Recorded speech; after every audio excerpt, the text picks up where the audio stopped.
Nagsagawa ng outreach program ang ilang grupo sa mga kapatid nating katutubo sa Zambales. Umabot sa 200 katao ang nahatiran ng tulong mula sa pribadong kumpanya. Narito ang aking report. Tulong-tulong at sama-samang nagkaisa para makapaghatid ng saya at tulong sa mga Aita Ambala sa Zambales.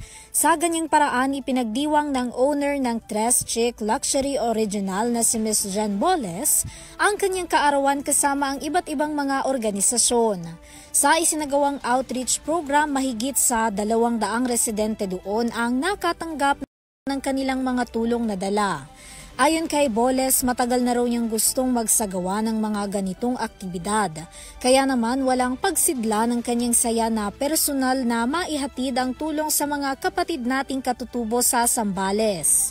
Hindi ko nga in-expect na ganito ang in-expect ko lang talaga parang para community siya, tapos hindi ganito kasaya. Masaya sa totoo lang. Yung feeling kasi, hindi mo yung kayang bayaran Overwhelming yung pakiramdam. Kaya matagal ko na itong gusto, kaya lang hindi ko alam kung paano ko sisimulan Kasi una nga hindi ko talaga alam kung saan ko siya, gusto ko siyang gawin, matagal na. Kaya lang ang nangyayari kasi parang hindi siya ganun ka hindi siya ganun paano ba, ka-formal. Parang nagbibigay lang kami ng pagkain sa daan, dati ganun.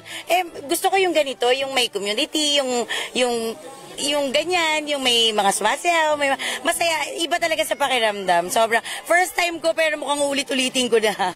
Bukod sa mga pagkain, laruan, sapatos at iba pa na kanilang ibinigay, nagbigay din si Boles ng tulong pinansyal sa komunidad ng Aita Ambala na gagamitin nila upang magkaroon ng tubig sa bawat kabahayan. Sobrang laki po kasi yung gusto lang naman po nila. Dati po kasi nagme-makeshift sila ng mga buhong dugtong-dugtong para makarating sa bahay ang tubig. Tapos hindi po nagiging matagal yung buho, tapos medyo malayo pa. At least kung meron silang patubig na diretso sa malapit lang, ay malaking tulong po sa komunidad. Kasi yung ilog po namin medyo papatuyo na, hindi na rin kami masyado nakakapaglaba dyan. Hindi na rin po siya potable hindi na rin siya potable water na pwedeng inumin. Ang laki pong tulong kasi sabi nga nila, water is life. Pag wala pong tubig, hindi kami mabubuhay. Especially yung mga pananim po namin. Napakalaking pasasalamat namin dito sa Sitio Papaya. Dahil nabigyan ninyo kami ng tulong pinansyal para magagamit namin sa aming tubig.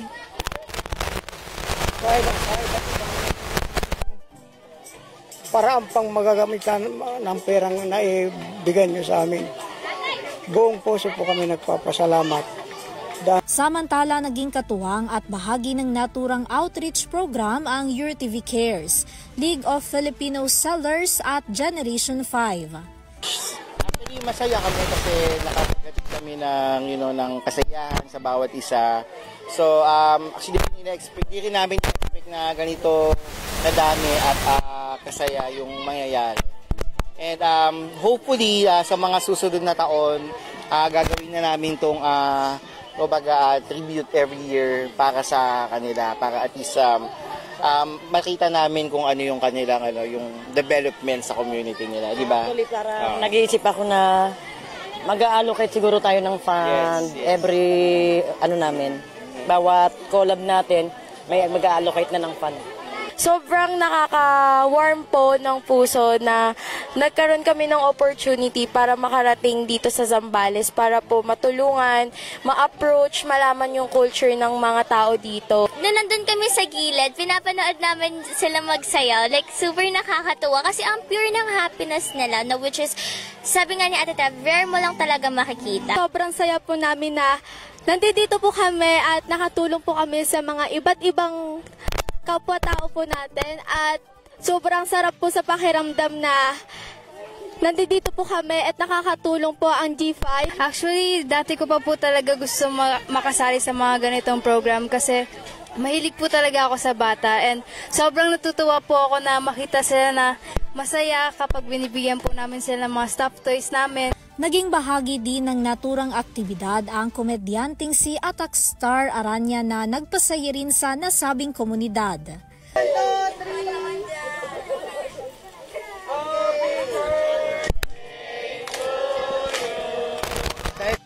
Para sa Your TV News, Vanessa Cleofa sumasaludo sa bawat Pilipino.